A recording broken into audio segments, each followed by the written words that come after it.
Shalom, berjumpa lagi dalam program Mutiara Iman Kristen. Sungguh sukacita yang luar biasa bagi saya bisa menyapa dan juga belajar firman Tuhan bareng-bareng sama Sobat Mutiara Iman Kristen. Nah teman-teman, kita semua pasti pernah menginginkan sesuatu dari Tuhan. Baik itu berkat, jawaban dari doa-doa kita, ataupun jalan keluar dari pergumulan yang kita alami. Tapi seringkali di tengah-tengah penantian kita lupa bertanya kepada Tuhan ataupun kepada diri kita sendiri. Apakah saya sudah sungguh-sungguh taat kepada Tuhan? Nah, hari ini saya ingin mengajak teman-teman semuanya untuk merenungkan firman Tuhan yang mungkin sedikit sederhana, namun sangat penting untuk kita telaah, yaitu taat adalah kunci untuk melihat berkat Tuhan.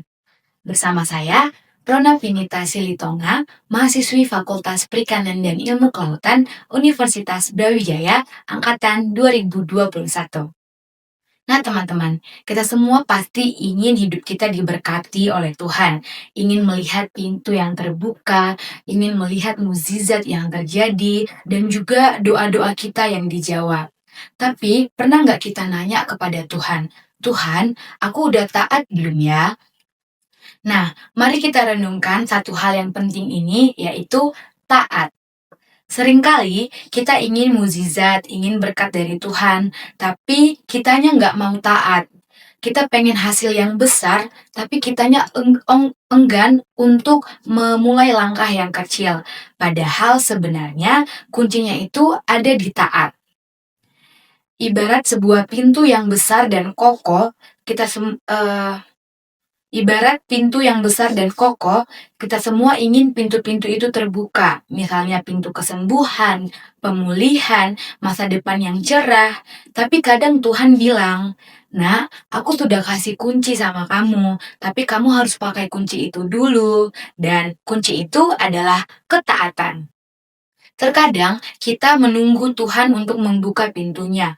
Padahal Tuhan justru lagi nunggu kita untuk pakai kunci yang sudah ada di tangan kita.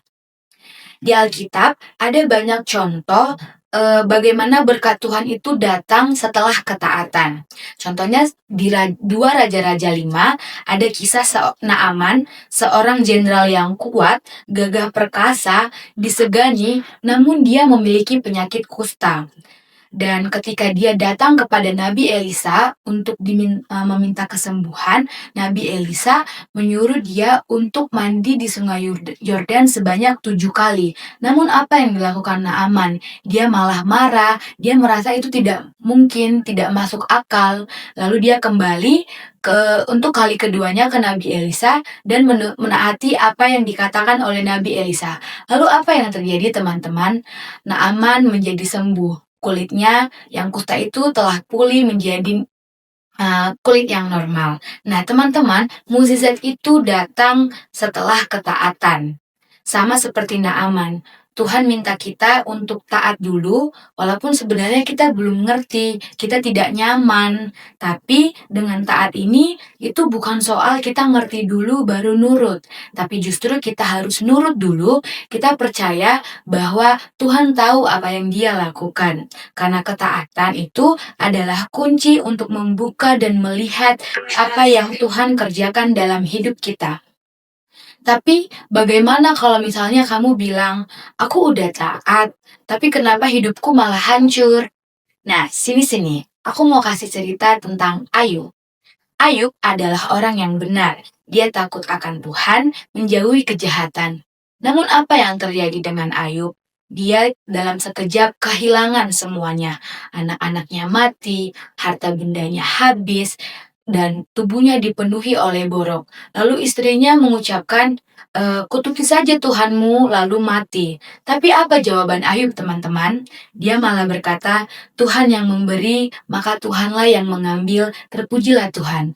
Wah, sangat keren banget ya Ayub ini. Dia sudah taat dan juga percaya kepada Tuhan. Dia nggak ngerti kenapa semua ini bisa terjadi dalam hidup dia, tapi dia tetap percaya dan juga taat. Dan di akhir dari kisah Ayub ini, Tuhan memulihkan semuanya. Tuhan mengembalikan semuanya berlipat-lipat ganda. Nah, kadang berkat Tuhan ini nggak langsung datang di awal, tapi Tuhan minta kita untuk tetap taat sampai Tuhan menyatakan pemulihannya. Nah, mungkin hari ini teman-teman juga lagi nunggu jawaban dari Tuhan, tapi Tuhan malah justru lagi nunggu kamu untuk taat dulu sama firman Tuhan. Contohnya, taat untuk meninggalkan dosa, taat mengampuni, taat dalam kesetiaan yang kecil, dan taat ketika kamu nggak ngerti apa-apa.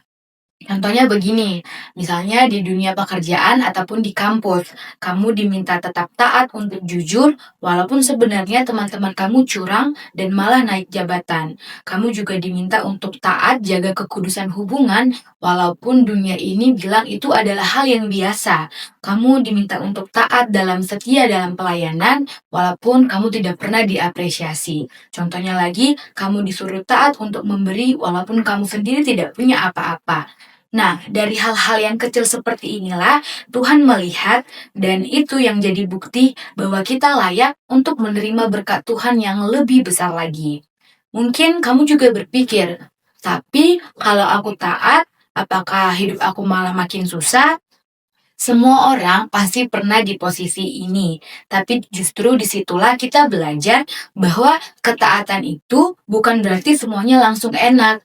Tetapi ketaatan itu adalah tanda bahwa kita percaya Tuhan terlebih dahulu akan memberikan yang terbaik untuk kita. Dan percayalah bahwa di balik ketaatanmu ini, Tuhan sedang menyusun sesuatu yang lebih indah dari yang kamu harapkan. Jadi, jangan lelah dan juga takut untuk taat. Mungkin kamu belum lihat jawabannya sekarang, tapi percayalah Tuhan itu setia. Ketaatanmu hari ini adalah jalan menuju berkat yang akan kamu lihat di masa depan. Dan saat kamu terus berjalan di dalam ketaatan, kamu pasti akan sampai di titik bahwa, wah, benar ya Tuhan, ternyata Engkau benar. Aku nggak salah pilih untuk tetap hidup di dalam ketaatan. Yuk, jangan cuman minta berkat dari Tuhan, tapi ayo untuk taat dulu sama firman Tuhan, dan percayalah bahwa mukjizat Tuhan akan nyata setelah ketaatan. Demikian, amin. Semoga Tuhan memberkati. Shalom.